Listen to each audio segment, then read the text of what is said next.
Hello and welcome to Game Night. Let's talk about tabletop games, guys. I'm Dornell, your host. Joining me tonight, as usual, the inimitable, boisterous Daddy Warpig. Hey, Daddy Warpig, how's it going? Yo. Once again, returning our first repeat guest. You have the honor of joining us at the table tonight, Douglas Cole. Welcome back, sir. Thank you for having me. So we threw this together at the last second because you've got some really cool stuff to talk about. We talked to you last time about Dungeon Grappling, a supplement that you did on, the name. It's a good name. What can I say? And we're gonna follow up on that because you took the demo that you wrote for Dungeon Grappling, where you were teaching everybody how the rules works, and you adapted that to a full-length adventure, right? That is correct. One of those things where, as I was sitting down to do the demonstration, I had committed to doing two-hour sessions, and I was writing down how I wanted it to go. And very quickly, I decided that let me set up an arena battle was not how I wanted to do it, because an arena battle, even if it's a great way of demonstrating the rules, is contrived. And I wanted the whole point of dungeon grappling mechanic, roll 1d20 plus a target number against a difficulty, and if it's successful, do damage, there is that it should feel organic, that you should be able to mix and match things as it happens. And so together a brief scenario that would have a series of different challenges. And on Friday morning, the 7 players who sat through it completed the entire scenario. There were some things that I fast forwarded because they didn't really help the 2-hour demo, and it was only 2 hours. So they completed the entire scenario, and the second group got into this epic fight with a certain monster that, because their combination of characters that they had was not as well suited. And they got into this big fight, grappling fight with these giant, powerful grappling creatures. And that's kind of where the whole thing stopped. Well, it didn't really stop. I mean, they completed the fight. But it was clear to me that it had potential to be expanded into a larger thing. And also that the concept of let's introduce the grappling organically and play through it and just give the players the choice. Am I going to smack with a sword, or am I going to grapple? Am I going to avoid? Am I going to cast spells? Am I going to hang back? Am I going to engage? And having it be, oh, well, I've just hit him with a sword and now I'm going to grab him, and oh, I've grabbed him, and so I'm going to pull him onto my friend's blade, and just that combined damage. That's awesome. Yes, that absolutely works, right? And letting the players be clever and have them be successfully clever, exploiting the new rules, worked really well. And I thought that there was enough to make a scenario out of, and it also serves as a preview of a setting that I have embedded in the eternally in progress Dragon Heresy role-playing game that's been in editing for a while, but it's going to take a lot of money to pull off and whatever. So I had this framework. I have the grappling framework. I have the scenario framework, and I've been doing Viking martial arts since last February, and so I have this appreciation and love for the Viking mythology, the Norse mythology, and so I just wanted to throw them all together, and it turned into a scenario. That's awesome. I mean, you put in the work. You might as well. Exactly. So I'd really like to talk more about the design of the adventure, because when you start describing like a regular convention game or a demo game or something like that, my mind sort of wanders to the sort of railroady, sort of cheesy premise for a series of fights sort of adventure. Like you even were talking about an arena fight. That's probably the worst example. Yes, and so specific. I'm happy to just sort of go off on it, but if you have a specific thing you want me to address, I'm also happy to be steered a little bit. So I guess I'll start with like a general question. So Sure. Yeah. Good. what did you learn about adventure design when doing this conversion? So the first thing that I guess that I learned is to I was trying to embrace the concept of mental choice, I guess. Um, One of the things that you see in complaints about, I guess, in adventure paths or scripted scenarios is exactly that, that they are too scripted. And so, what I wanted to do is provide real choices while still maintaining the framework and the notion that you are on trying to achieve a particular goal. That goal is considered contrived or worthy is up to the players and the game master themselves. Let's assume that they think that it's a good, fun thing to do. That you are trying to get from a starting point. And for this particular convention game, the ending point was something where I wanted it to be where you could understand why you would want to do it. Right, the Lost Hall of Tyr. The premise is that this hall has been concealed for a long time, and you found the key. That's the backstory. Is that the keys have been found? The key. There are all of these clues that have been left that will hopefully allow you to find this hall. And inside the hall is the thing that you're looking for.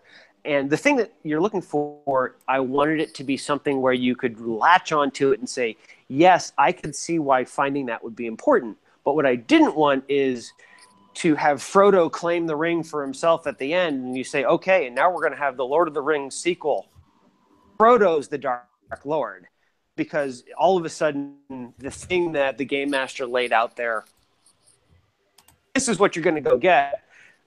Is you get the Buzz Lightyear. Oh, I have got to have one of these, and the players just sheathe the great sword of epicness in their back and say, "I'm not going back to the town. I'm not going back to the priest. I'm going to set myself up as king." Now, that could be an awesome premise, but it's also a campaign wrecking, or let's say a campaign rebooting, because it could be epic, right? I'm claiming the mantle of the Dark Lord now, and we're going to go off. But so I wanted to end with something like that, where you're like, okay, these are holy works. They're not valuable because of their power. They're valuable because of their contents. And so once I've established the beginning and the end, then it's a matter of making sure that there's enough to, like, oh, I'm going instantaneously like an automaton from one counter to another, while still being, we are going on a road trip and we have a destination.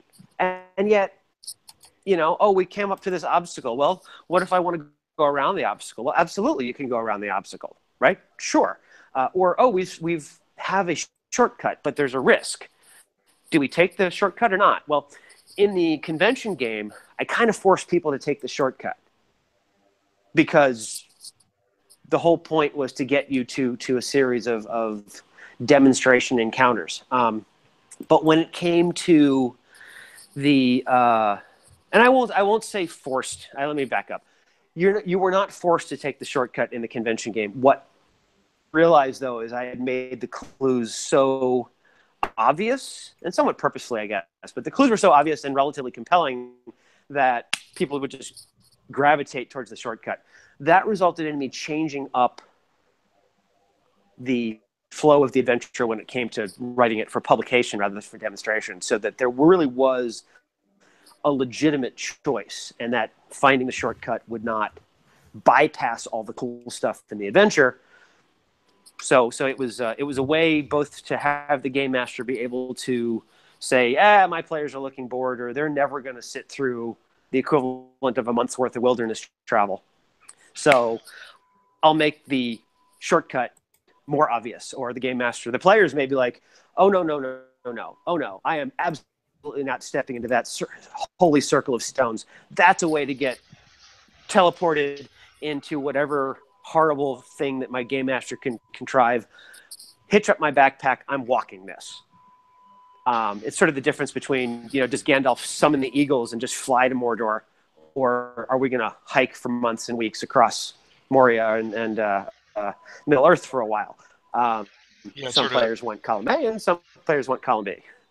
Sounds like your game might break down at a high level when flight is available. Yep, pretty much. I mean, and that's kind of the general high level bit is what I tried to do is say what kind of choices can I imagine a group making, and set those out as reasonable predictions of what might happen. But, well, what if the players do something unexpected? And you really want to embrace that. Because if you don't, then all of a sudden the rails become visible. And, And a roller coaster. Go ahead, sorry. well, yeah, I'm glad you brought up rails first because you sort of, it looks like, it sounds like you've painted yourself into a corner where I've got a thing where I want people to travel from A to B, and the journey is what's important.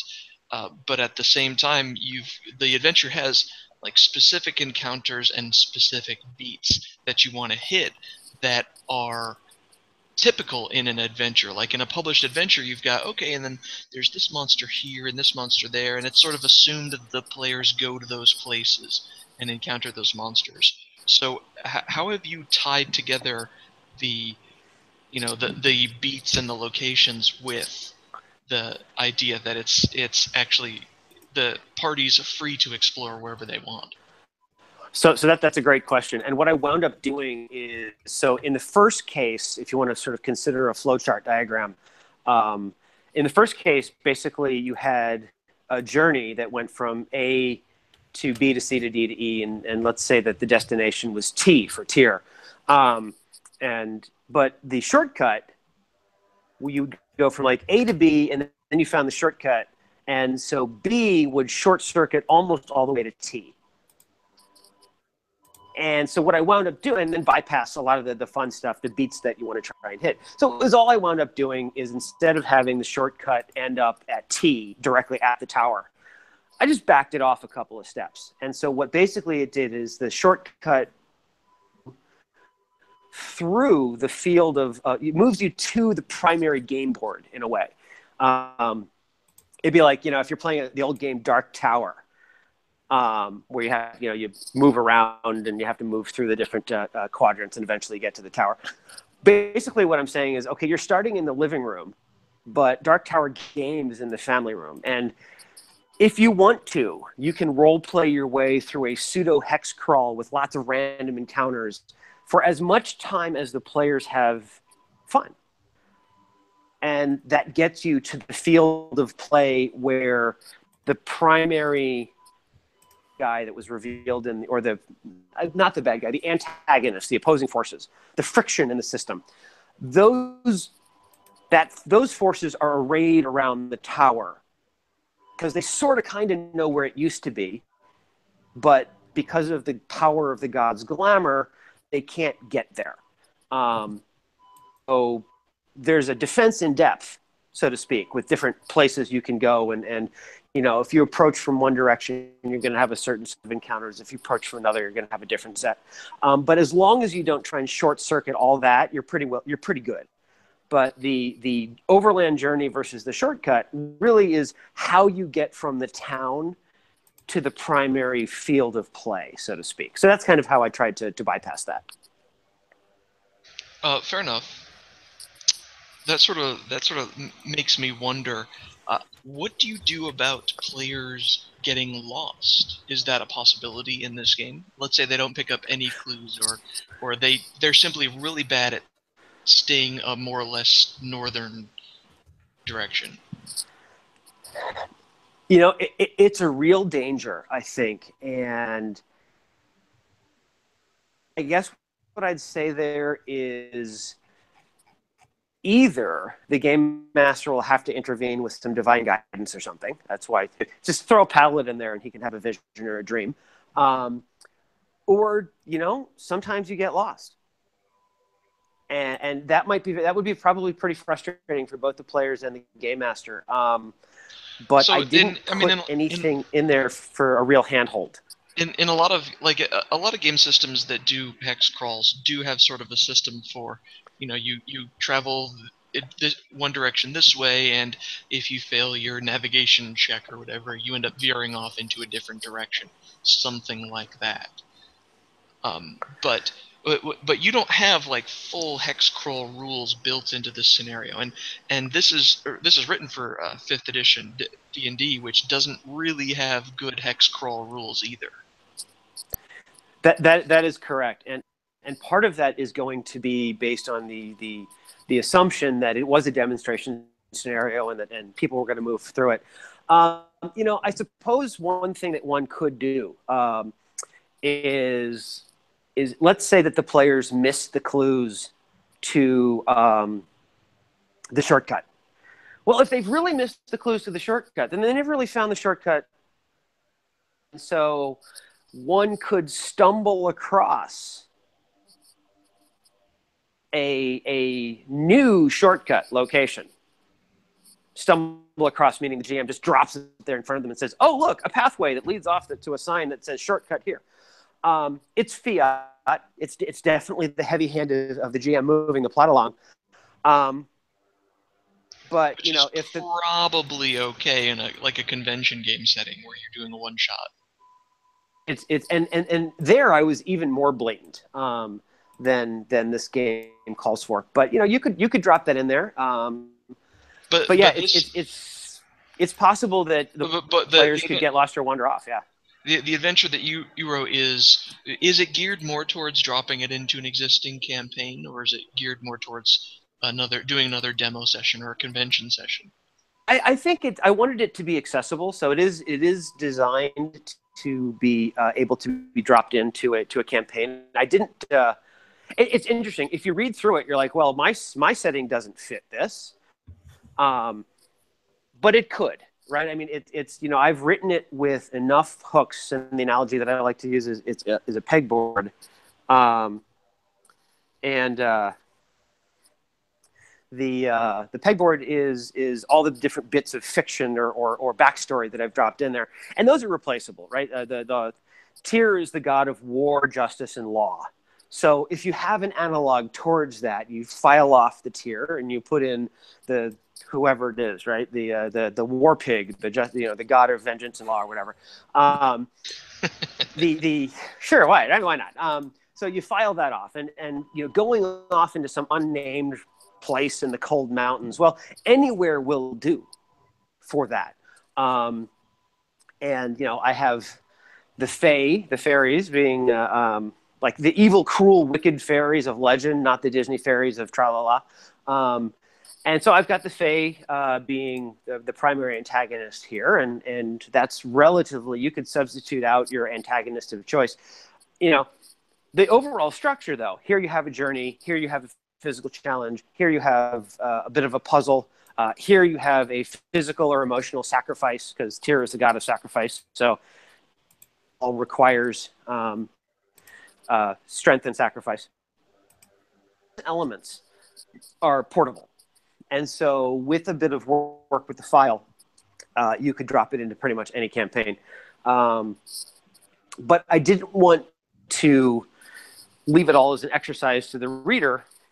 And I do have a setting, and I do have an implied background, and I do have something that hopefully makes it compelling enough that people are going to want to go on this particular side quest, so to speak. And that's really ultimately, I think, how this is, right? This is not an adventure path. It is not a campaign. It is a journey of relatively epic result, finding writings of an actual god and rediscovering this stronghold. That it's something that you add to your resume, so to speak. It's part of your story of being hero. And like all good stories, to borrow a line from Spider-Man, it starts with a girl, but the girl turns out to be a fae in disguise, and she wipes out a different party of adventurers, and the other guys manage to outwit. So there's enough backstory. Actually, it's if I really wanted to do it, what I would have wound up doing is having the bit that was backstory be a lead-in adventure. so that the actual party could find the Tuztaken, the key. But anyway, yeah. So it is something where you have to balance well, what happens if they wander off path?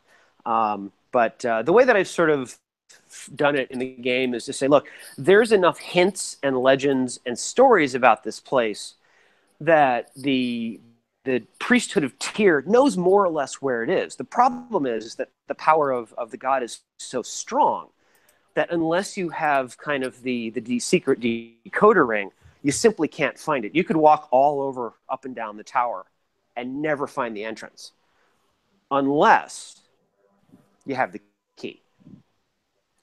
So from that perspective, you could even say that the players are operating from a map. You need to go here. You need to end up here. And it's not finding here. It's that the particular location, the entrance to the tower or whatever, is the hard part, is not finding the general field of play. It's finding the door. And so that's probably how you could hand wave it in a way that is not frustrating, but at the same time doesn't short circuit any of the real challenges. It sounds like you've sort of turned the traditional adventure on its head, where typically there's a thing that you want to get and it's in this dungeon, and you find the dungeon and you sort of the challenge is to work your way through the dungeon. Instead, the reward is sort of the destination. In a way, I think that that's true, and one of the clever things that the Gumshoe engine did is to recognize that in a lot of popular fiction, the clues are going to come. It's what you do with them that matters. And from a certain perspective, some analogy there. I don't know that it was purposeful as I was writing it, but I think it was in the back of my mind is that, the players are going to get to the tower. You hope. And so it's you're going from Maine to California. It's the journey that's the hard part. And you may have to take some detours, and you may have a blizzard, you may have to survive the blizzard, and you may encounter some bandits, and you can either bypass those or kill them or whatever. So there are things that can happen along the way, and those are cool. But that you're going to San Diego, and you know where San Diego is. But once you get to San Diego, then you need to say, okay, well, we sort of have an address. And then it becomes a matter of getting to the place and realizing what you have to do with the information that you have. And if you can figure that out, then you're good to go. I love that you could probably take this adventure and also use it to demo a hex crawling system, like a proper travel system for D&D.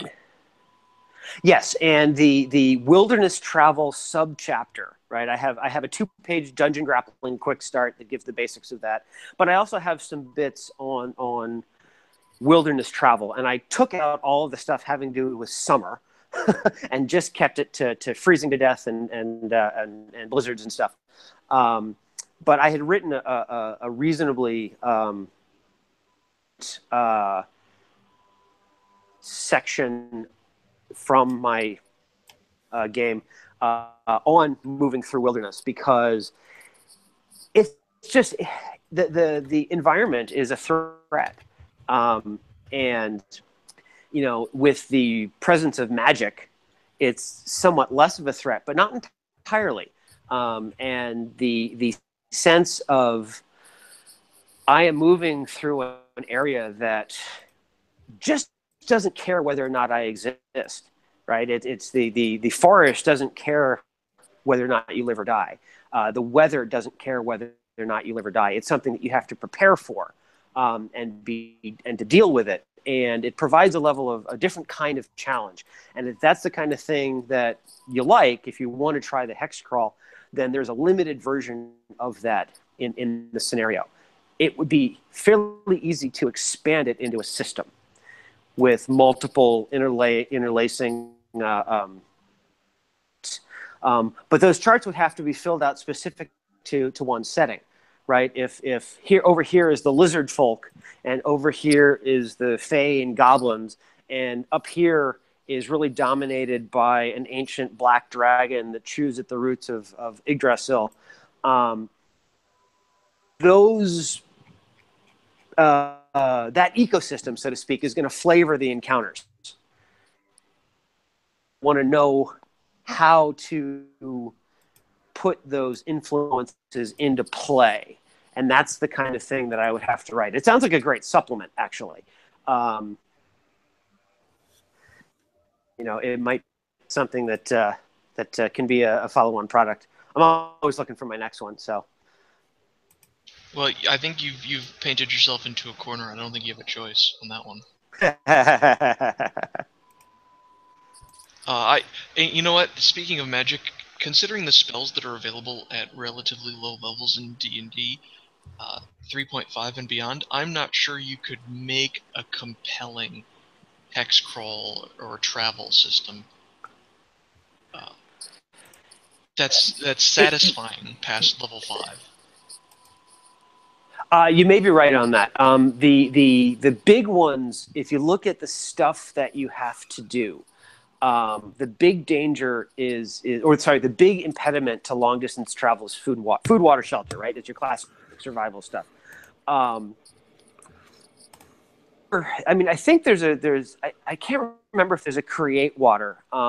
There probably is. There's definitely purify food and drink. And that's a big one, because one of the big dangers that you run into, even if you have the successful hunting trip, unless you've got your ranger with you or someone who knows how to dress game, which is proficient in the survival skill, then you're going to have a hard time feeding yourself. And it's real easy, from what I understand, to make a mistake field dressing game, and you get your nasty deer guts all over your food. Well, fixes that right up for you, assuming you have someone along who can cast that spell. And I can't. I should have looked this up, but I can't. Of the likely that would cast that, which is like bard, druid, ranger, cleric. I want to say that only the ranger and druid have easy access to that by default, or maybe it's the bard and the ranger, but it's not who you think necessarily, Well, I because mean, in the 5th cleric. edition bards Yeah, go can do ahead. everything, so They can eventually. I don't know that they can right off the bat. They have to get to a certain level where you can say pick a spell from any list.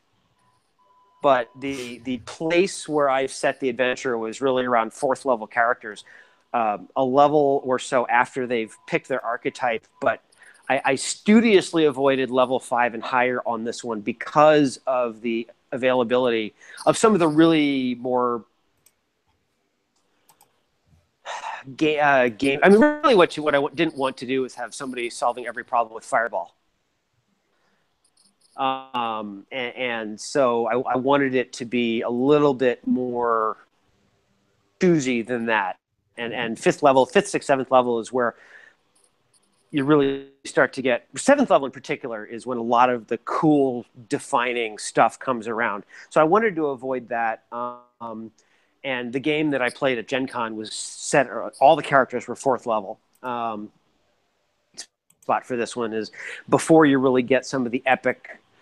Okay, that's a plot point, and I'm going to simply step around it by casting a spell.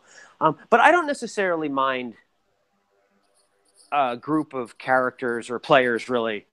The differentiation between player skill and character skill being, I'm fine with clever players. That's kind of the whole point of role playing.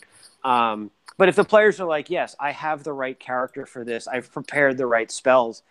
Okay, great. Right? I'm going to go rock climbing today. And so I brought my harness, and I brought my rope, and I brought my pitons, and I brought my chalk bag. And so climbing the rock is not as hard as it would be if I've done none of that. I prepared, and therefore I succeed is not a problem. That's a success. It's a success for the players and a success for the plot. So if what you wind up happening is that, okay, well, we've got a month of wilderness travel, and we're so well prepared that that's not a challenge. Okay, well, then you arrive at the playing field around the tower, start to run into other challenges, and that's where you could have something where the overland travel part of the scenario is a half an hour of we're so awesome we just bypass it. Okay, See, that is, players do, yeah. and I apologize for speaking so much during this episode. That is something that is a skill, a critical skill game masters need to learn is the cut, which is if something isn't going to matter, if players are just going to breeze past it, if it doesn't need to be played out, just skip past it.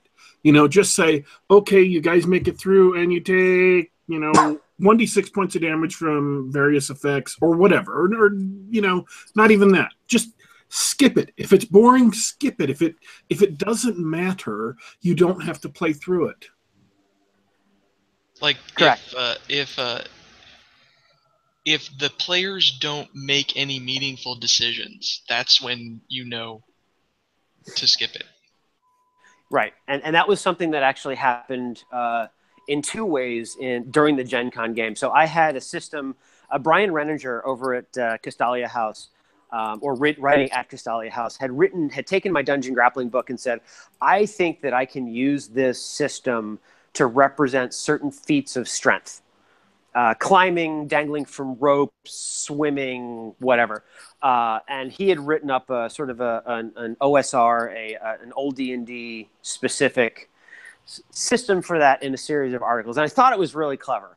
And so I took what he had done and I modified it for 5th edition and I put it in the initial scenario. Cool thing, we're going to use dungeon grappling control points. You get attacked by gravity at the beginning of every turn. You're pulled down. And you have to grapple your way up using climbing skill. And I thought this was really clever, and I had done the math, and I said, oh, this is really neat. And we got to it that point in the first game, and I looked at my 7 players and realized that as much math as I had done to make sure that it would be fun, done it based on one person, not 7.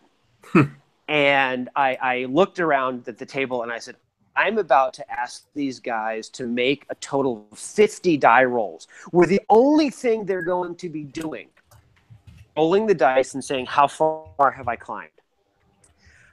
And fortunately, I was aware enough that is a catastrophically bad idea at the time that I encouraged the thief to make a quick roll, climb it, throw down a rope, and we just sort of bypassed that bit to deal with the aftermath of having, it's a big table, and when the players flipped it over on my head in rage, I wasn't ready to unearth from that. So that was the thing, is I was like, okay, this is about to be really not fun. We'll skip that and get to the rest of the stuff. And we wound up getting inside the tower and had a great time. Kind of thing is that the players really didn't have a meaningful choice there. They had to climb.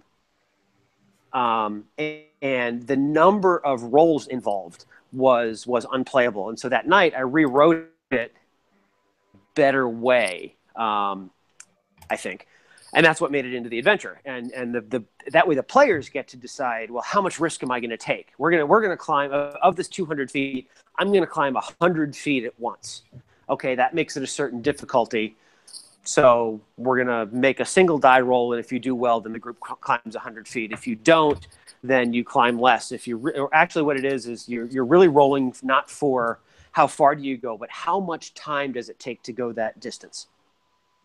And so that, rather than say, okay, I'm going to climb 100 feet, climbing 100 feet might normally take, let's pretend, an hour or 2 hours.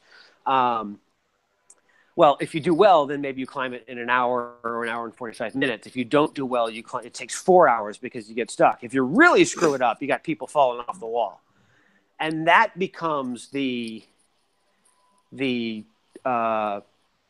players choose is, did you just succeed, in which case, yay, you can pat yourselves on the back, or did you have a calamity, in which case you have to respond to that calamity. Somebody falls, you have to catch them, they get injured, they're dangling from a rope, whatever. And that drama, but but rather than roll the dice for the sake of rolling the dice, you're saying, okay, I'm going to go from here to here. What happened during that time? And that was a better way of resolving the mechanic. It didn't make quite as much direct use of the control point mechanic as I was hoping, but it was playable, and that has its own reward. Did they have fun though? That particular system has not been tested other than in the writing stage. Because it's so the next group would have had to climb that use that system, but they got caught up in a fight that lasted a while. So that's something where it is the second version of that system I have a lot more confidence in, because I designed it based on the experience at the table. But in terms of having it survive real contact with real players and game masters who aren't me, that's unfortunately going to have to wait. Well, I tell you, I'm looking at this preview that you've got here. You've got some amazing art, and I love the what you did with the adventure. And I mention that just because I want to say that I historically don't buy adventures. I'm not a guy that collects them. I don't collect maps and things like that. In fact, I do very little of my own game design right now. That's something I'm looking for in the future. So this seems really interesting to me because I'm not really familiar with like the breadth of adventures out there, and I've played a few. And I'm rambling. I understand I'm rambling, but I'll get to a point sometime. I've played. Let me contrast two experiences I had at PAX a few years ago, where Daddy Warpig and I played with some friends and family, and we played two games. We played a couple of games of D&D 5th Edition, back when they were calling it D&D Next, and we played a Pathfinder game. And the Pathfinder adventure, as well as all the Pathfinder Society games I've played, it was dreadful. Just the adventure design was awful. It was kind of a railroad, but also the made no sense. Stuff like, oh, there's a single monster in this room, and the monster engages a party of 4 or 5 people, where there's no hope. Hopelessly outnumbered, and the monster still engages. Or my favorite one. This is the one that Daddy Warpig played, where the setup was that a monster was killing the town's livestock, and someone should do something about that. And so we tried two things. The first thing we did was we attempted to defend the livestock of the next likely target, and the DM looked at us funny, like, "Why are you doing that?" And the other thing we tried was we had a ranger in the party, so we tried to proactively track down the, whatever beast was killing the livestock, and kill it.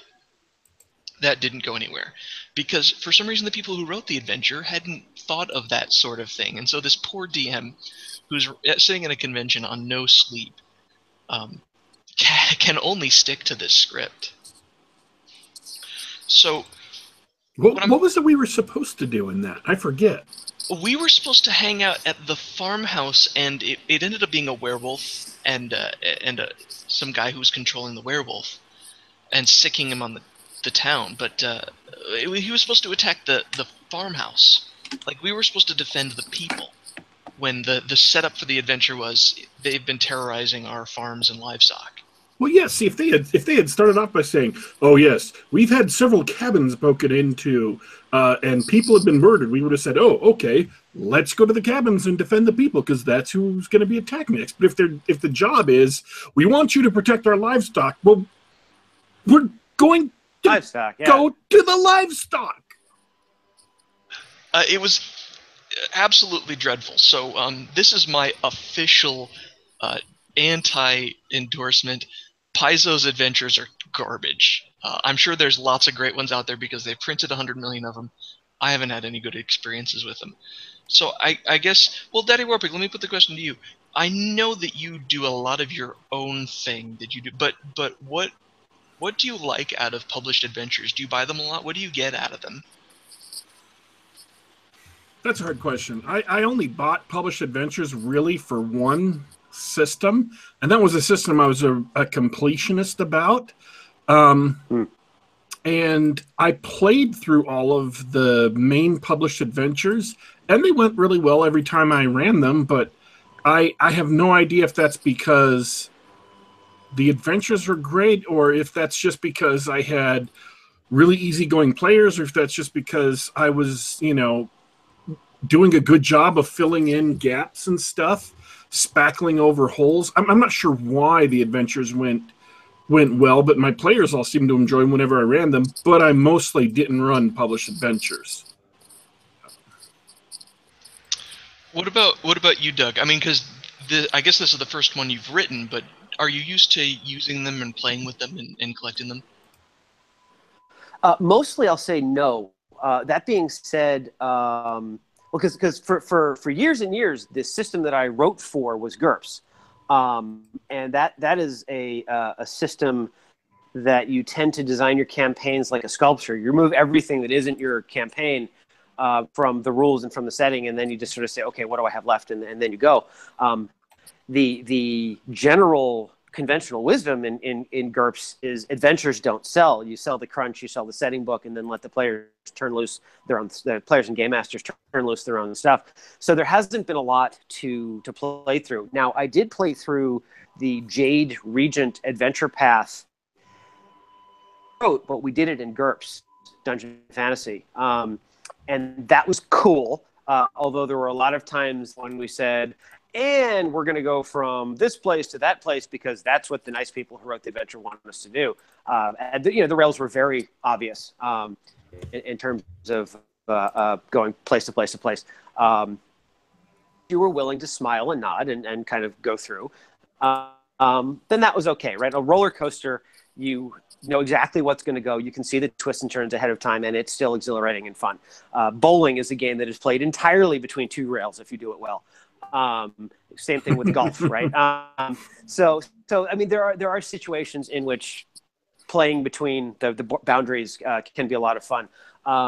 But in this particular case, for me as an adventure writer, I've read the Goodman games, How to Write Adventures That Don't Suck. I've gone through some things, and I really would love to see a case where you can bring something that has enough guidance to play it, but not so much that you can only play it the one way. And that's what I was trying to do here with Lost Hall. Although with the caveat that I had a very specific goal in mind, which was to let people experience what happens when you have another axis of conflict, the grappling axis, to win and be beaten by. And so I had a goal in mind in terms of the kind of challenges that one would face, because and I'm not trying to drag it back to what I did, but you did ask why, what was I trying to do here? It was a demonstration scenario, and it was something that I wanted to explore. Here's a monster that basically grapples for a living. Here is a set of predators that grapple because they're not trying to fight you, they're trying to eat you. And that's going to have a different conflict feel than hit point ablation. And I really wanted to have people go through this and feel like that was a broader experience than otherwise it would have been.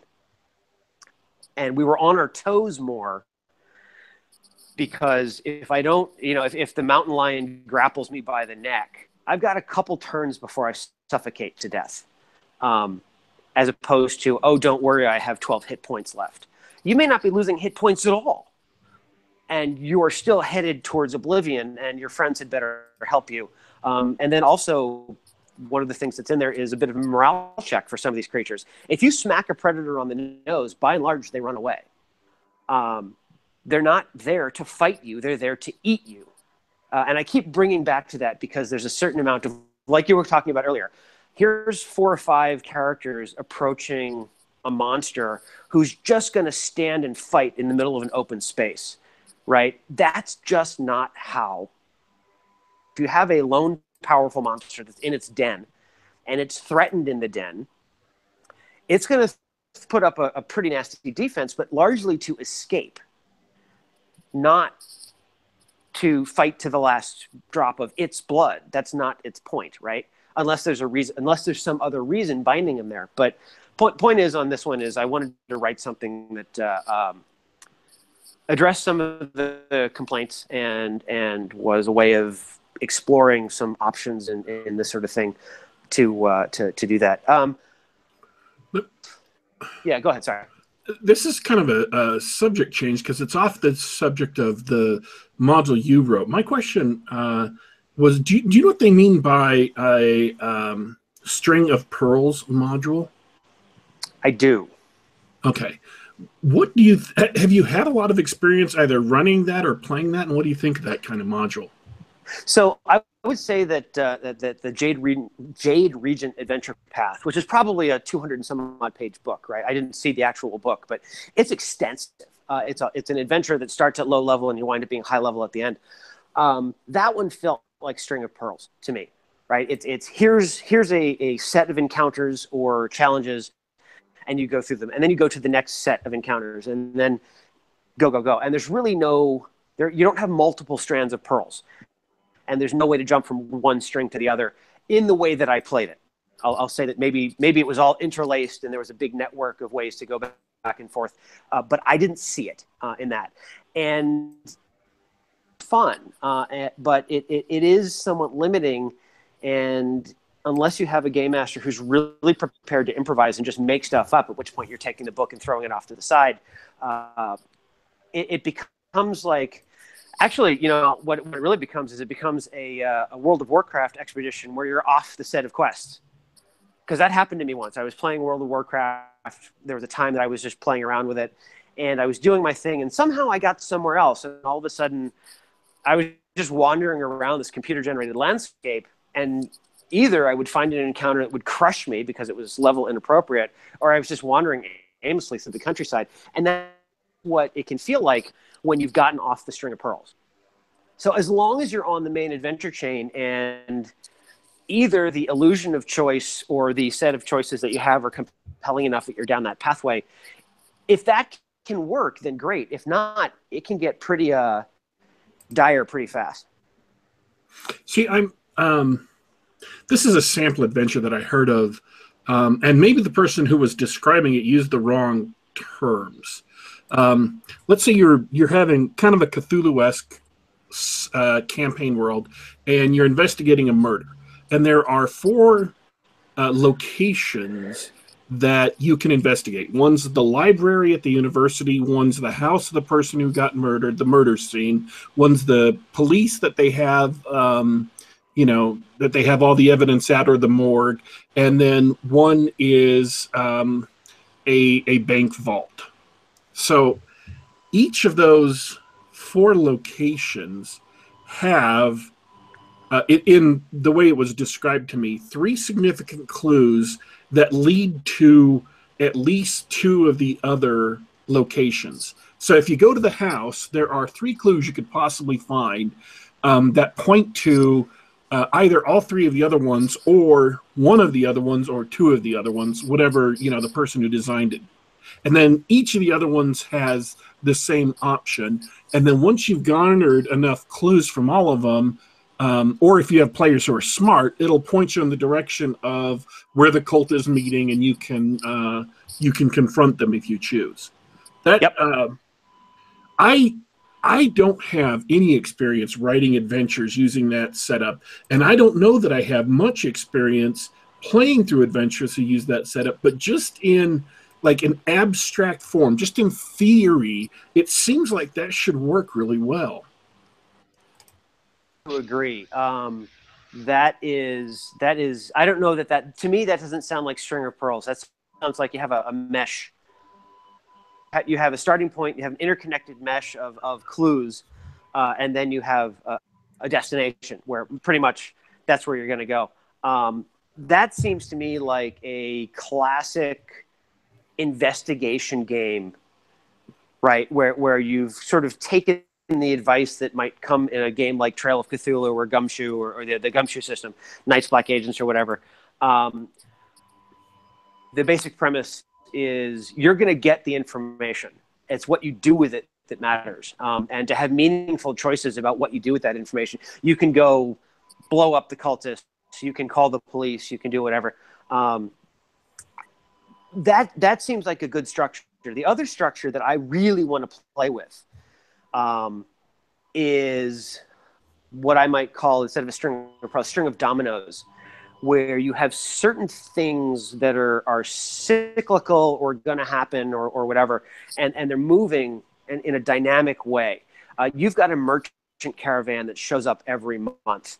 The bandits that live in the hills raid periodically, and there's a semi-random period, but they really like to raid. They really try to go after the merchant caravan.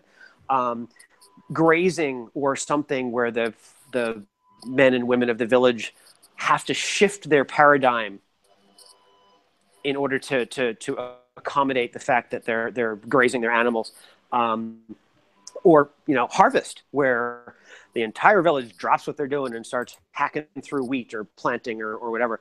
Those kind of dynamic interactions where you can enter into this and sort of say, okay, I'm at October 13th, and so because I'm at October 13th. The bandits are about to launch a raid. The merchant caravan is supposed to arrive in a couple of days, and harvest starts in another 2 weeks. That creates an interesting tapestry with which to interact. And if the NPC motivations are done well, then you've created an interconnected mesh that the players and the game master can explore in a way that really is like it's not a hex crawl per se, but there's stuff to interact with, and the game master can say, okay, piece and this particular piece are interacting, and because I know their motivations and what they want and how they're going to do whatever, through a couple quick notes. Oh, this one's all about lust. This one's going to try and have as many successful romantic encounters as possible. This one's all about money. This one's all about violence and power. This one's all about whatever. There was a great little card-based system, I think, in the old Twilight 2000 game, where you deal a card or two for primary and secondary motivation. It would tell you what they care about and how strongly they care about it. Oh yeah, that made an appearance in Dark. Oh crap, I forgot the name. Dark Conspiracy? Dark Conspiracy, yeah. It made an appearance in Dark Conspiracy, too. Yeah, no, and I love that system. Because it's great. And actually, I totally stole that for Dragon Heresy. It doesn't make an appearance in Lost Hall of Tyr, but I really liked it because it had a good way to judge what a character is going to do. So the point is about that is much like your Matrix, having something where you can stick a pin in any place in the village or the adventure and understand how things are interacting at that time, but also know that, okay, well, the bandits successfully raided the merchant caravan, so everyone who cares about wealth and prosperity is now freaking out, and they're going to start reacting to things differently. We're interested in power, who are going to use this vacuum to say, I know what to do. We're going to grab a torch and pitchforks and go into the woods and whatever. So you can sort of have them react to the situation in a more natural way. And whenever you have something like that, you have, as you call it, in the true sense of the word, but it's the sand towers building and deconstructing and reconstructing themselves constantly. So those are both conducive to stirring the pot, whereas the demonstration scenario that I've written for Lost Hall is maybe a little bit less so, and it is, it serves a purpose, but it's not something where you're going to sit down with a couple hundred pages of material and say, okay, this village in this area for a while, and if the players here's the cool thing about that: if the players leave, well, then you're going to set a new set of cycles. Well, the harvest still happens when the harvest happens, but the bandits destroyed the harvest the first time, and so there's going to be starvation, and you sort of know how that's going to work. And you can sort of let it self-assemble into a new piece. So when the players come back, it's not like you've hit pause on the game. And so that's actually where I want to kind of go with my next adventure. I have some things in mind. You've heard of that campaign, don't you? Haven't you? The very first module, the DM says, okay, there's a lich. He's about to raise an army, and he will overrun the world and kill everybody unless you stop it.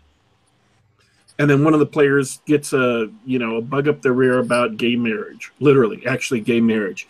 And they go out and take over the kingdom and launch a campaign to implement gay marriage across the kingdom. And on the day they finally achieve their victory, an army of skeletons washes over the kingdom and kills the entire world.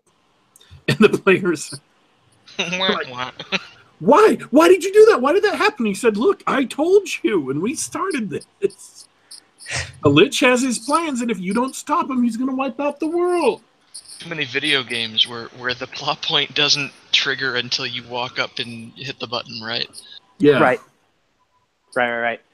So that's exactly. I mean, that seems like it's really important that you've got, instead of having like specific plot moments or beats that you want to hit, you make sure that all of the major players or events sort of have a goal or a timing where you say, so and so wants to accomplish this. The mob boss wants to get at, he wants to take down this person so that he can acquire more territory or more money or something like that. Right. And so just give the game masters the sort of railroading adventures that you get, like that you see in the sort of Pathfinder Society games. They don't give the game masters a lot of freedom. And in Pathfinder Society, there's a reason for that. For those of you who don't know, I don't know if you guys are familiar with it, but it's like the World of Warcraft, get 5 people together and run a dungeon sort of setting. The rules are the same. Everybody plays a character within a certain rule set. Character creation rules are set in a particular way, and everybody who plays the scenario, it's supposed to sort of play the same way no matter who's running the game, right? But so there's a reason why a lot of those adventures are written that way, but I digress. Well, there's been a lot of digression so far, so that's okay. I'm renaming the show, guys. This is Geek Gab Digression. You don't want that sort of experience. You don't want to tie the game master's hands into, the players have to go here, and there's this one monster that will fight them even if there's 5 people in the party, where the odds are 5 to 1.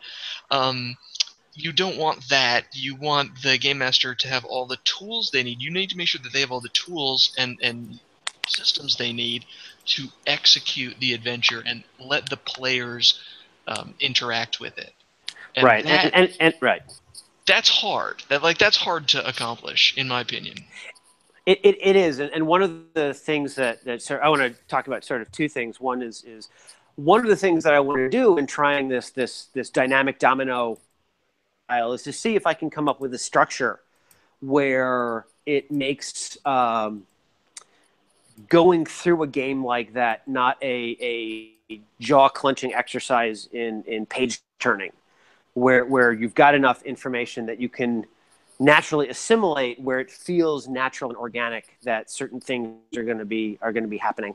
The other thing that I do want to sort of, because I'm happily led afield in astray in discussion of game design of any sort, which is why one of the reasons I was so glad to come back on this show is that you guys are good interlocutors for such discussions. The side quest that I've written in Lost Hall of Tyr, since we've basically more or less managed to say that going through this adventure is a linear, boring, railroady, blah blah blah, I sort of want to not defend it, so to speak, but I'm going to defend it.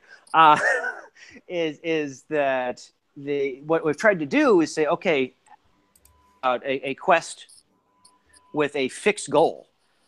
In order to get to the goal, you have to get to the goal. I mean, it's a truism, but it is also correct. So what I've tried to do is come up with and there's literally going to be a flow chart for the game master that says, here are the nodes, right? 1 goes to 2, 2 goes to 3. There's a choice at 3 for path A, B, and C, and here's how you can get back and forth between the branches. And they do interconnect, but they do all wind up at T, so to speak, the Lost Hall of Tyr. If you go through all of these. And what I've tried to do is in each scenario, I say, okay, let's call it, here's the encounter. Here's the primary challenge of the encounter. This is what the players are faced with. Information that the game master needs to know or can know that the players won't immediately know. That's the concealed stuff. And then finally, every encounter has alternatives. Other than Leroy Jenkinsing your way through this thing, what are clever things that one can do to anticipate natural choices?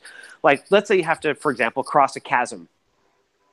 You can work your way over the rickety rope bridge, conveniently provided for your doom. But what if you have magic items? What if you have spells? What if you can fly? What if you can levitate? Well, I've tried to cover that. If you say, well, rather than involuntarily fall into the river below, I'm going to voluntarily fall into the river below. We're going to build a boat.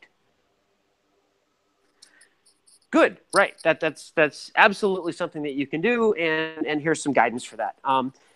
And in trying to anticipate some of the ways to be creative with encounters, I've tried to make choices tie in the game master's hands. I've thought of everything that I could, but by and large, I said, here's a direct approach. Here's some indirect approaches, and beyond that, here's the canvas on which you're painting. So, good luck with that. And that's sort of how I've tried to turn a linear adventure into something a little bit more open-ended in how you these challenges. In order to get to the end and achieve, seize the MacGuffin and bring it back to civilization. Because sooner or later, it has to come down to the game master's ability or comfort with spontaneous resolution of situations. You can't detail everything. Game masters have to be comfortable with just winging it.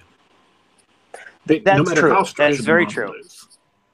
That is very true. And it is also true that to a certain extent, a group of players is well advised but not required to allow themselves to be gently course corrected. Keeps it fun for the game master too. Now, if there's a fundamental expectations mismatch, and this is something I've talked about a lot on my blog, but the fundamental core conflict when games and campaigns end is almost always, in my experience, expectations mismatch. To run a certain kind of game, and the players are going to have none of it.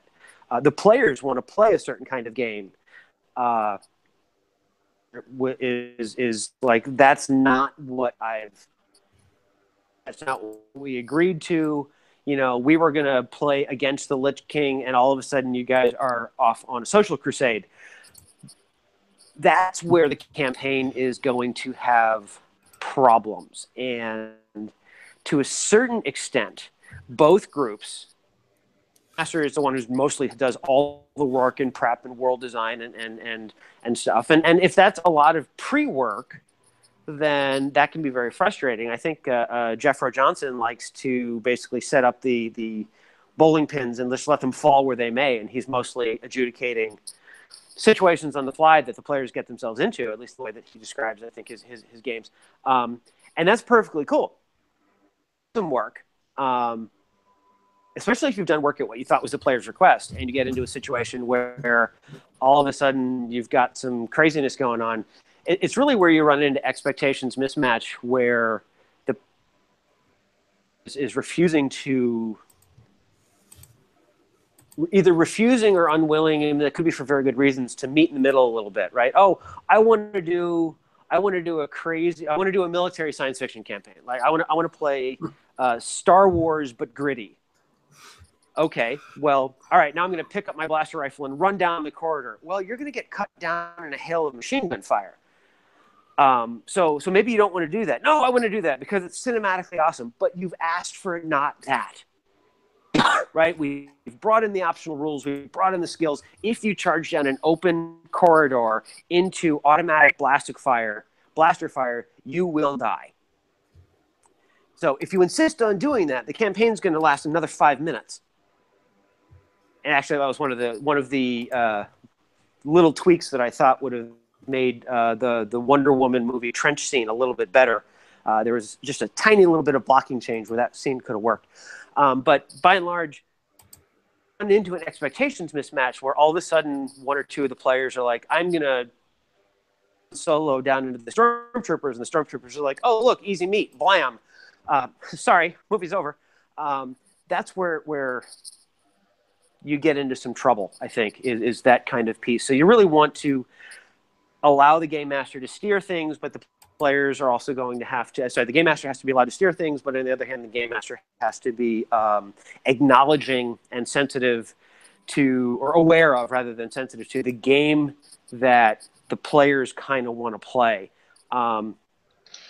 It's not necessarily touchy-feely. It's let's all have fun together, right? I think you're right about wanting to match the players' expectations, but there's a little bit of inequality going on here because, as we all know, the dungeon masters are in high demand, and in a sense, I mean, you want to make sure that all your players have fun, but if you sit down and you want to run a particular game, you have to put your foot down and say, hey guys, we're going to do this particular game.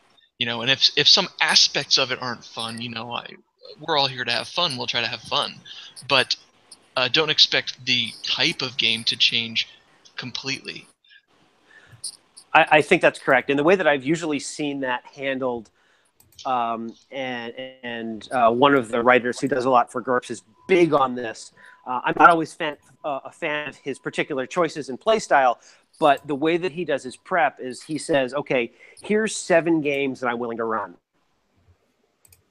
And I'm going to take my personal favorite examples, not his, because he and I don't play the same games. Here's a kung fu movie action cinema thing. Here's Star Wars but dark. One is a cross of Stargate meets Indiana Jones. This one's Pirates of the Caribbean with the serial numbers. No, I'm not even filing off the serial numbers. We're going to play Pirates of the Caribbean game. All right. Here are the games that I'm willing to run. Here's the game system I'm running them in. Here's the general thing. The players will be space mercenaries pulled off of Earth in 2020, but placed into a science fiction-y environment that's really high-tech level. And so at some point, the players and the game master will say, okay, these choices that the game master is willing to run, the preponderance of people want to play this game. And so you agree that this is the theme of it. And having agreed to that, as long as the game master is setting up structure and doesn't pull a bait and switch on what they've agreed to, you better be prepared for what's coming. And if you're not willing to play that game, have the grace to bow out. Not interested in the political ramifications of superpowers in the World of Warcraft or some other environment, right? I'm not interested in that game, so y'all have fun on the next one around, right? So to bring that around to the original topic, you have to know who you're writing for and who's likely to buy or download or run your game before you even write your adventure. Correct. So I'd like to ask you, Doug. We've talked about con games. I imagine the con game is your target, but I want to ask you, who's your target? Who should definitely check out Lost Halls of Tyr? So I think there's a couple market segments that I was really hoping to reach. One is the roughly 500 people who are current owners of Dungeon Grappling for a way to introduce how that's going to play out to your group. Even if you're not stuck, but you're looking for a fun way to bring those challenges to the forefront. Each of those people should pick up a copy of Lost Hall because it showcases the kind of things that monsters that like to grapple or monsters that will be death by grappling because they're bad at it, right? Little goblins that run around and you can just grab them and then stick a knife in their head or whatever. People who are interested in the grappling concept and seeing a worked example should like this. People who have an interest in the Viking mythology, the Norse stories, and that kind of stuff, I think will like this regardless of system. And one of my reviewers, basically, one of the people who had looked over the adventure, who had never seen it before, Josh Beckelheimer, is like, this thing is written in a way that, except for little bits of stats here and there, it's systemless.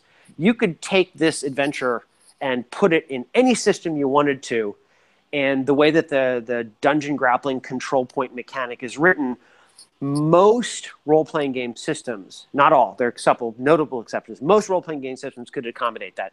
So if you're looking for exploring a world, the mythology, you're gonna enjoy that. So those two groups of people, I think, are really my target audience. I was really writing it and figured that the people who have purchased Dungeon Grappling will really gravitate towards this. And I did the campaign yesterday. So, I mean, it is going to get made. I would like it to be made better, but it is going to get made. I wrote it so that the roughly 500 people who bought Dungeon Grappling, if each of those people, I could make a good book.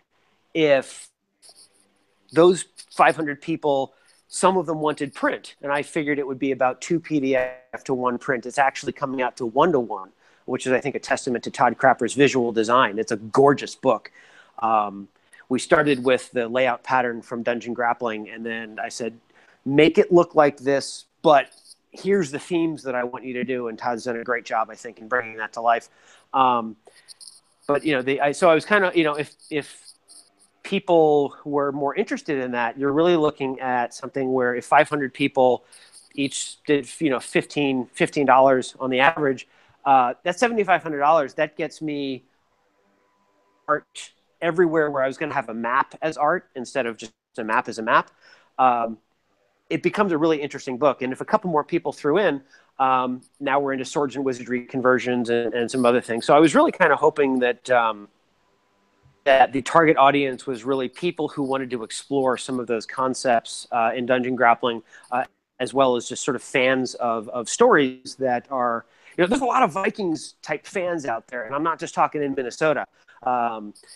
It's you've got Last Kingdom, you've got the Viking show, which has gone through 5 or 6 seasons now. I think there's a 3rd show out there I remember hearing about that has a strong Vikings theme to it.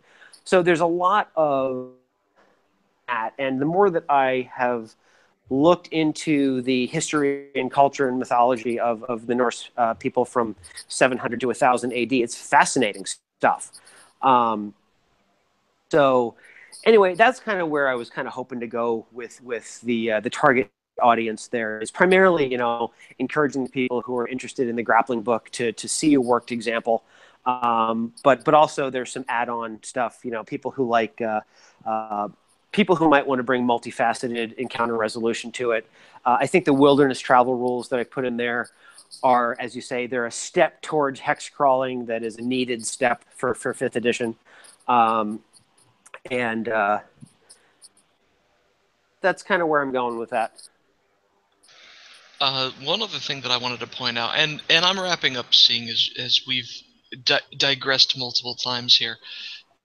I wanted to know, I saw in the preview packet that there's lots of like your layout is cool, and I mentioned earlier that the art is really great.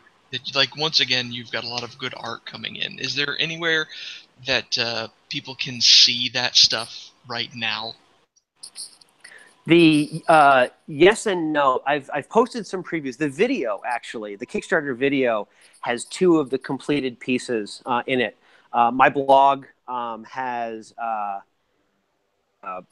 the new cover. Juan Ochoa finished the cover within the last couple of days, and Todd put it out there. And so I just posted, like, while we were getting ready for the podcast, I posted up the new cover preview.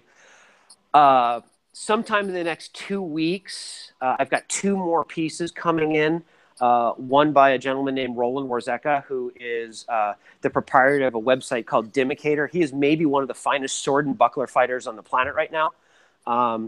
He's an instructor, he's an historian, he's an archaeologist. He's also an illustrator of no small ability, and he realistic pictures. And so what he's doing right now is he has accepted the challenge of taking his realistic style and applying it to the world. And he has written me a couple of notes saying that he is having ridiculous fun. And I'm hoping to be able to show the pre-image that he threw out there, because he's taken pictures of himself as hobgoblins, and here's Oded Hobgoblin, here's an attacking hobgoblin, and here's a hobgoblin about to spear. Oh, that's cool. And he's made a montage of all that so that he can work the details as he wants to, and it's hysterical, especially if you know Roland. Roland's going to be coming out in the next couple of weeks, and frankly, if I really smash through some stretch goals, there's going to be a lot more of Roland. He commands a price per illustration commensurate with the quality of the illustration. And it's high in both cases. So, it's not something where I can afford it on a $5,000 project. I need more for that. So that's what's coming. And then John Blesick, an illustration. He got sick, and so he had a little lull in progress. But deadline is until the campaign's on. So as soon as the last week or so of the campaign,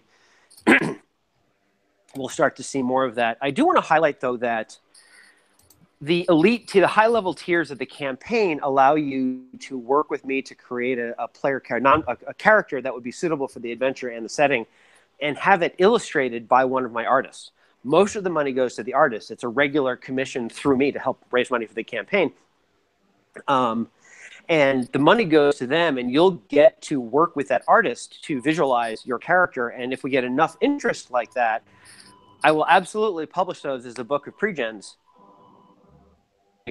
Experience and play and choose from and stuff like that. So we've got 3 or 4 people who've already taken that tier with a quarter-page illustration. If you have lots of money and you like art, then you can get a full page, and you can send me a picture of yourself or your girlfriend or your wife or your child.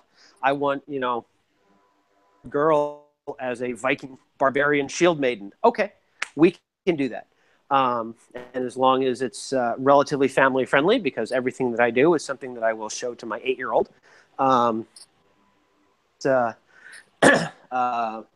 Within those boundaries, then that's pretty cool. And about a third of the funding has come from people electing those artist patron tiers.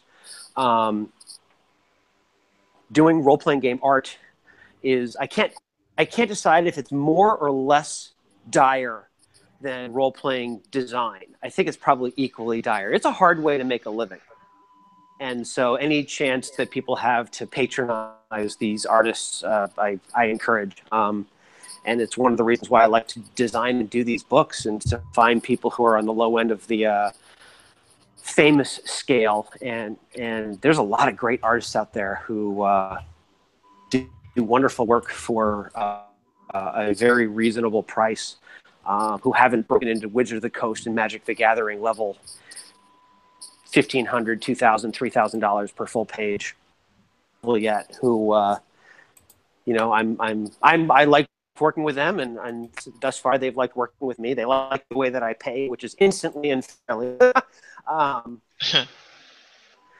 It's The thing is the way that I look at paying for my artists is I want to pay them because it means they've delivered something that everybody likes. I'm looking forward to writing that check and saying, wow, you've completed that milestone. You've given me your sketch. You've given me a near final. You've finished the thing. You've uploaded the full resolution TIFF file. Shut up and take my money and let me commission another piece for you. So it's you know, I hope that the artists seem to appreciate that. They like the cash flow because it's not here's 50% up front and then eventually if you ever finish here's 50%. It's more it's more graded than that. But it's just it's a way of doing business that I learned doing real business with sourcing $6 million pieces of vacuum process equipment for my company. It's milestones are good. Set expectations, have them met, and then pay promptly and be gracious about it. I'm glad you said that because I really like the art that I see so far in your work. So like you're identifying competent people who could do good work and you're paying them what they're worth. And a lot of people don't really seem to get it, that you can get amazing work, you just have to be able to pay for it, and you have to find the people that can do it. Yes, you have to find them, and you don't go to the prom unless you ask the girl. So you have to find these people and say, I would really like you to work with me on this. And I did that about 50 times at Gen Con while I was there. And most of those people are out of my price range unless I start to do really, really, really well on Kickstarters. But a couple of them that came back and said, oh, you know, I really like the philosophy that you're approaching this. I'm glad you're not arguing with me about price. Together on this, here's what I'll do. And every now and then, there aren't a ton of people who are sort of meeting in the middle like that, but there are some. And those people get added to my digital Rolodex of people that as soon as I get to a certain point, there's one guy in particular who was really found the image that I was describing to him about one of the big conflicts that I'm not going to spoil at the end of the adventure. I was like, if I can get to this level, and let's make this into a full page illustration. He's like, I hope we get there because that sounds freaking awesome. But I need the funds to do that, and that will make the book grow because there's currently not an art hole for it. Right, I'm at the point now where the layout structures a certain way, and if I get more money, as you've seen the preview, there's a lot of space in the bestiary where you could throw art, and there's also a few pages that I could insert. Doing that would be spectacular, but if I do it too many times, it's going to get into the, you know, you're going to start punching through 64 pages pretty fast. Yeah, I was already thinking that this is actually a pretty large module. Like there's a lot of information here that might make it difficult to run as a quick con game, but it would be great to drop into your setting. I think it's true and it's not true. The one thing that I want to say, though, is that especially as a PDF, and you can't see it yet because it hasn't been implemented yet, the PDF is going to be extensively hyperlinked. So if you're going through and you're like, oh, here's a an encounter with 12 orcs. Orcs is going to be in bold and hyperlinked. And so you'll click on the orcs and it'll throw you to the bestiary. And so there's the monster that you need. And it's not in your preview, but at the bottom of the page, it'll be return to encounter, or it'll use the blue stones, right? The blue markers that are there to designate each encounter. It'll be like 1, 7, 13. And that'll take you back to the encounter that you came from. So do that in paper, but the PDF is going to use all the tricks that I can on making it a fast navigating piece. And one of the reasons why the bestiary is as long as it is, one of the reasons why the wilderness travel rules are included and not just go look them up somewhere else or invent them on your own, I wanted it to be as self-contained as possible. I don't say, oh, go to I'm not going to refer to the monster manual because it's an SRD product. It's not an official product. So I couldn't refer to the monster manual. So I had to take the text out of the SRD, which is wonderful. The SRD is a great gift to people who want to write within that world and are willing to put it in the work of writing their own fluff text. But it's long, because I would probably guess that maybe a third of the book is Bestiary Wilderness Travel and the 2-page Dungeon Grappling Quick Start at the moment. And then, of course, the last pages, it's going to wind up being an extra 6 or 7 pages of full-page maps. That I did post a couple of previews in one of the updates of what bogey maps will look like. And the other part about this is, because it is a digital product with a digital reward structure, each map is also going to be available in like a 32 by 40 inch, 200 dot per inch JPEG to drag into whatever your favorite virtual tabletop platform is as a background. So and those maps are deliberately somewhat generic, so that if you have another forest encounter in a different campaign, you can use those for that easily. Oh, I like the sound of that. So this yeah, has been yeah. I was gonna say, this has been a really fascinating look into like someone turning it into a business as just a hobbyist, as just a guy who occasionally does a podcast and run a game every other week. It's really fascinating to hear about all the decisions going into making a product. It's been a learning experience, definitely. It was one of those things where, when I really thought that the first product that I was going to come out with was this 400,000 word behemoth, started up my own company. I turned Gaming Ballistic from a blog that mostly does GURPS, and I talk about D&D a little bit, into the blog face of my company. And setting up a company was interesting in and of itself, and writing a contract for art and for writing and for editing. I hired a lawyer to do that, and then I had to write a plain English version of that contract, because legalese is impossibly dense, very off-putting. But getting through all of that stuff and saying, well, what is my business practice going to be? And if someone is going to write for me rather than contract. So I had to create a template and all the things that make it easy for people to work with you. But also to have the ability to say, nope, that's not how I do things at Gaming Ballistic. This is the way that this is going to go. And if we can't see that, then good luck on doing your thing. And I appreciate that. But like, there's this one artist that I talked to. He comes back to me and he says, well, I see how you've written about how you provide art direction. That's not what I do. You tell me I want a scene with some characters and some cool monsters in the background, and I'm going to create that, and you'll take what I create. I'm like, okay, I appreciate that's how you work. I appreciate that you are of a place in your career where you can just do that. But art is in my book. My book is very specific illustrations of scenes and images and feeling, and there are things that I need in there, and I just can't leave that completely open to you doing whatever you want. Now,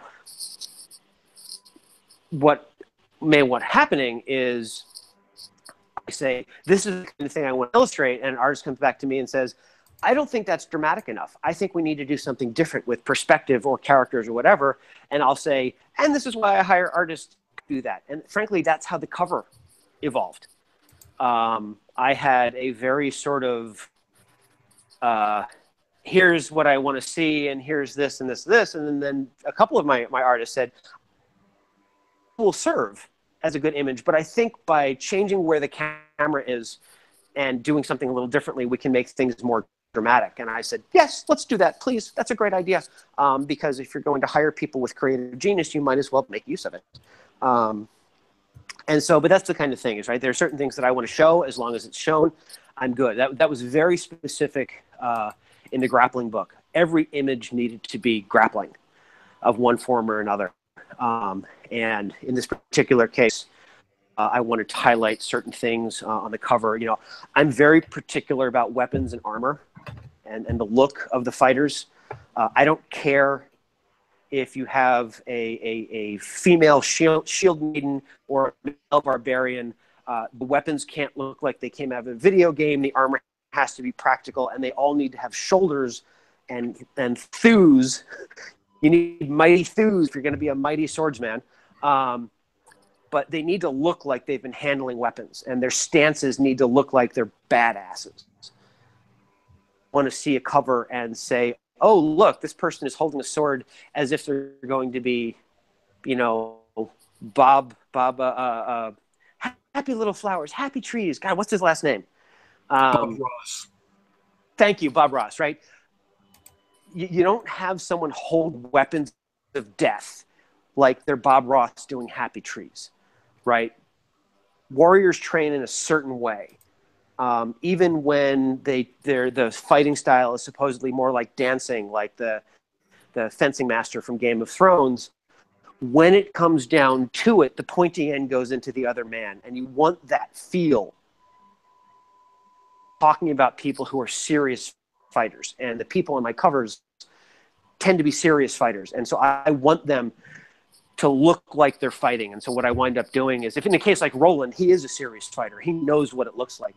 In cases of some artists, they haven't seen and handled real fighting equipment. I had the opportunity through Arms and Armor's Oakshot Institute to handle a 2,000-year-old Greek bronze sword. You know, I had the gloves on and everything. Cool. I've handled, it's cool, right? And I've had the opportunity to handle an authentic 1200 AD arming sword that was incredibly well preserved and springy and light, and it would probably still cut you.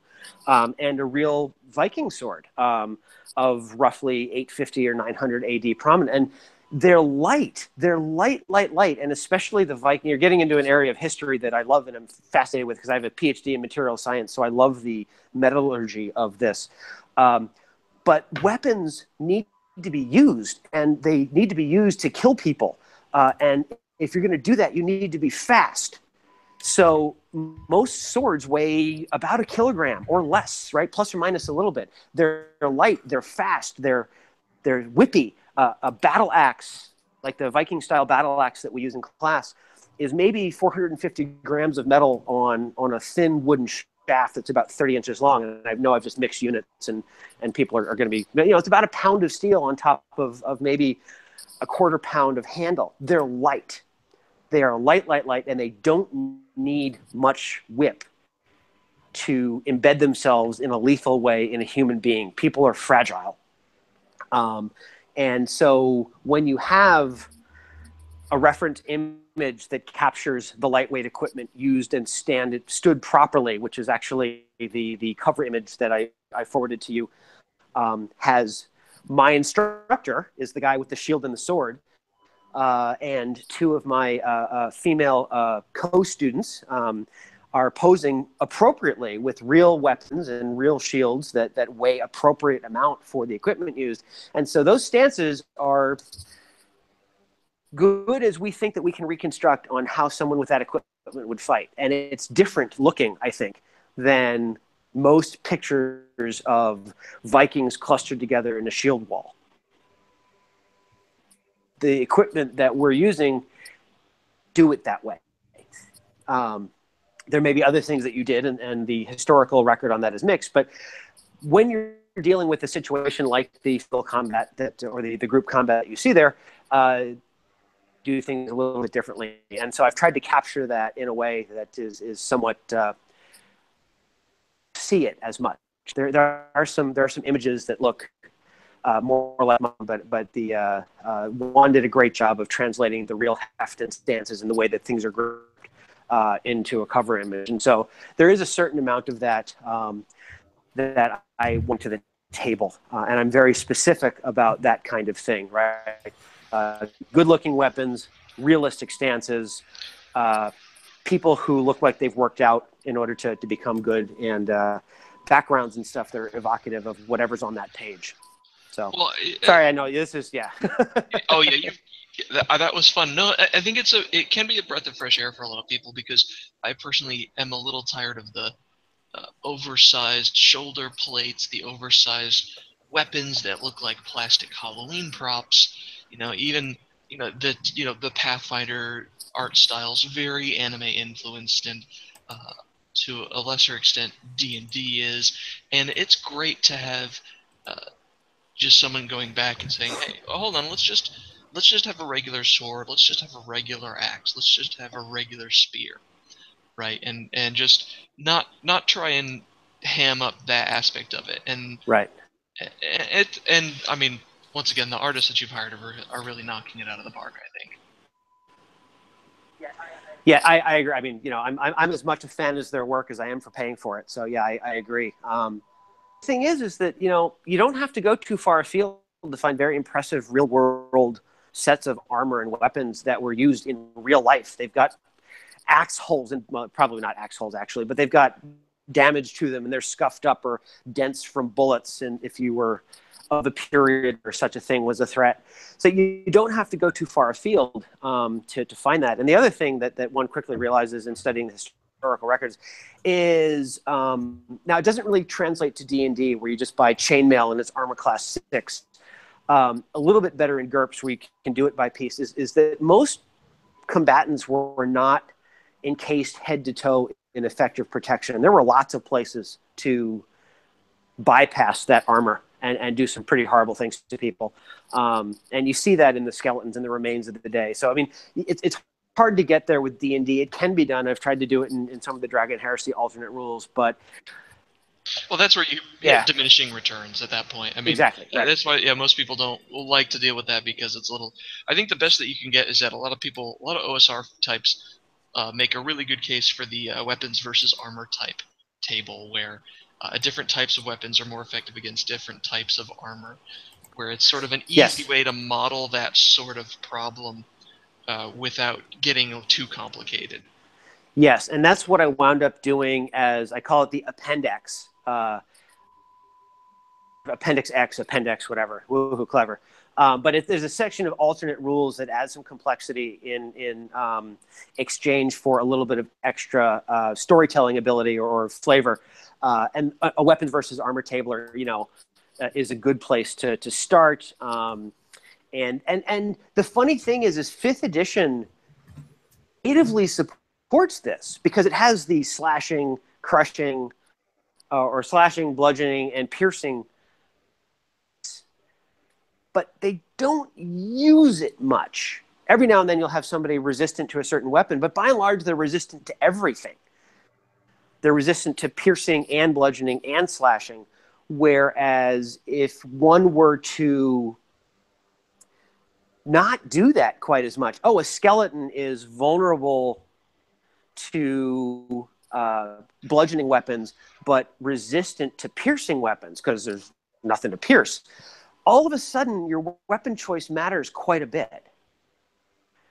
All you need is one word on the stat block, and you've changed how the game has to play out. Let me ask you a question. Do you prefer GURPS style damage, like crushing, impaling, and so forth, or D&D style bludgeoning, bladed, so on and so forth? Well, the two have a lot in common, and from that particular question. The GURPS stuff has modifiers to injury based on that, and the D&D stuff doesn't, but it could. But at the moment, it doesn't. Actually, if I were to sidestep your question a little bit, but still answer it, the thing that I would most like to see is eliminating the hit point ablation and going directly to conditions, wound conditions where you get hit with something and you make a wound saving throw or a health roll in GURPS. And if you are tagged, then you have a set of conditions. You're crippled, you're bleeding, you're injured, you're impaired, whatever, right? You have a set of conditions that comes along with the wound severity. We'll have to talk after the broadcast is over. Yeah, no, absolutely. Or we can do it again because I actually think that the bookkeeping nature of I've got 3 hit points left, so I'm still good to go, or I'm down to 3 hit points in GURPS, and so I'm moving at half speed, whatever. It's the the ability level of your character dictates how people decide, which is why you have the case of, I have 2 hit points left. I started at 100, but I'm still 100% capable. So I'm still going to fight like I'm 100% capable. There are ways of dealing with that, and that can be good. It can be bad, but it influences how people play. And ultimately, I would prefer a system that really embraces the conditions rather than the numbers. I think because it gets you the speed of play impact of, oh, this person is prone, this person is stunned, right? It's just a tag. Does the game master and the players enough information on which to make good decisions, but doesn't bog you down in a spreadsheet. And I'm the guy who wrote GURPS Deadly Spring. I'm the one who did the firearms conversion that has, pressure integrated over the barrel and you get a muzzle velocity. So I understand the math, and I understand where the math is useful in the back, but at the table is not that place. So the faster that you can convey that information, the better that play goes. And mostly, you hit somebody with a weapon or whatever, you're going to see that, are they still looking at me with murderous eyes, or are those eyes not so focused because they're stunned? That's the only thing that you can really see in the heat of fight. And if you watch MMA, right, someone gets tagged on the jaw, and you can see them go out of focus. Get a little wobbly, their hands droop. They've got enough muscle memory that their elbows are still up, but that they're really not long for this world in terms of consciousness or focus. The player, the fighter, can see that, and that's all they need to know. They don't need to know he's got 3 hit points left. They need to know that they're befuddled right now, and now's the time to all out go at them. Yeah, just like the classic, hey, how wounded does he look question. Exactly. And if you can answer that with, he looks wounded, there's a word, there's a condition that means wounded, which means that you've got an obvious impairment due to damage.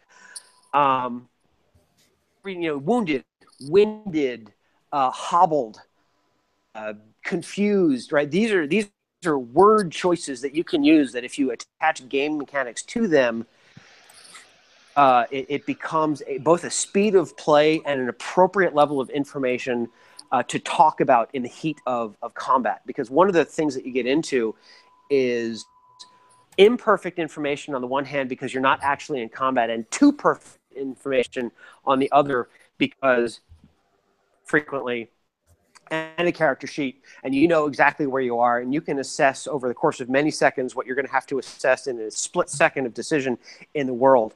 And as those things interplay, that's where some of the WTF moments happen. Fight simulation to the tabletop. What? One turn? Or he did what to me? Because it's a 1-second combat resolution, and people always want to cram in 20 seconds of work into one turn.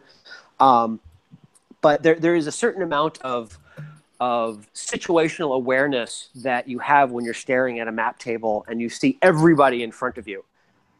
There's no fog of war there. And if you said, oh, well, you need to make a perception roll in order to see the guy who's right in front of you, people would be like, no, he's right there. Come on. I can clearly see him. But most people in a fight are right. The classic difference between simulating and actually just kind of playing a game. So right. I think we should call it quits there. I'm sorry. That was a lot of fun actually. Any last words do you want to say about adventures, or your adventure in particular? I think, and thanks for letting me close out with that. I think that overall, I would really like to see this particular campaign hit the $6,000 stretch goal. I'd obviously love to see it hit the $16,000 range, but check it out. It's going to be a good-looking book. I think it brings a lot to the table. I think it has some bits that are exportable to any game that you play. I am very proud of the 2-page dungeon grappling quick start that's at the end, where it gives you everything that you need to enhance your grappling ground game, so to speak, in Dungeons & Dragons without being... you can grapple, you can counter-grapple, you can injure somebody with a grapple, and there's 1 or 2 other things that you can do that are your basic stuff that you're going to want to do and have monsters do to you. And then if you want more, there's the Dungeon Grappling book. But the Kickstarter is funded. So at this point, there's very little risk. And you've seen the product, right? You could run that adventure tomorrow if I emailed you the maps, right? Oh, absolutely. So it's ready. This is not a project that is a risk of I'm going to wait a year for this. It's a matter of the artist finishing their work. If I get a bit more money, I will commission more art, let them do it. I've got enough artists that it really shouldn't take more than a month to put everything together. And then you're going to get your PDF. It's going to go to press. It's going to go to proof.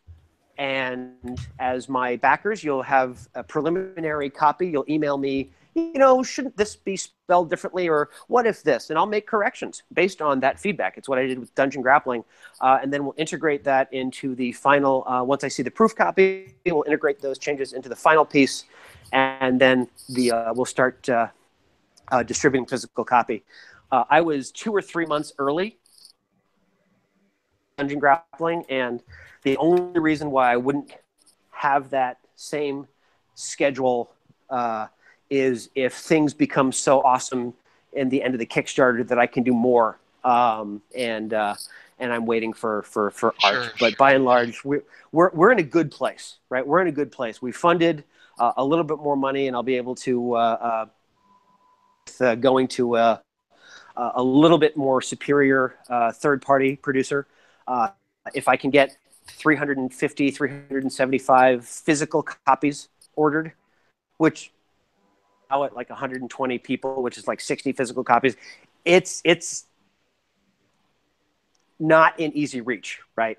I'm going to need 300 people to order physical copies of the book, and that's not looking like it's on track for success. But if we do, right? I mean, there's time. There's 15 or 20 days left in the Kickstarter. If we can get there, I will go to offset print, and you will get 105-pound paper, right? It's going to be something that is going to be a joy to hold.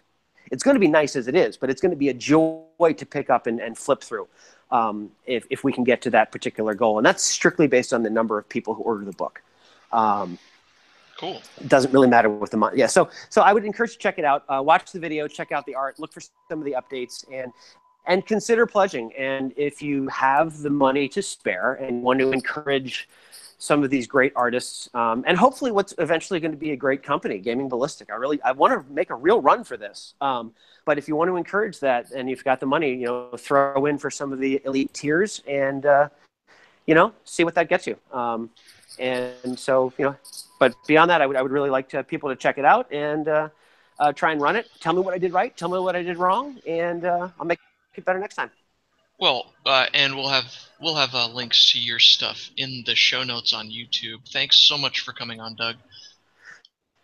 I appreciate it. I'm just thrilled. I mean, we managed to get through almost 2 hours of conversation, and I'm standing in a hotel room in Korat, Thailand. I love living in the future. Yeah, it's pretty amazing. We've had very few interruptions in your speech. Like, you've been almost perfectly clear the whole time. Thanks to my partner in crime, Daddy Warpig, for joining us tonight. Most of all, thanks to everybody for listening. And you guys in chat. If you like what you heard, check us out on YouTube. YouTube.com/GeekGab is where you can find all the shows on the Geek Gab network, including our flagship show, Geek Gab Prime, where we talk about all sorts of pop culture stuff, usually on Saturdays. Our other co-host, Brian Niemeyer, does a show called On the Books, where he talks about writers and gives writing advice. He usually does that in the middle of the week, Wednesday or Thursday. And, of course, there's game night every once in a while on a Thursday.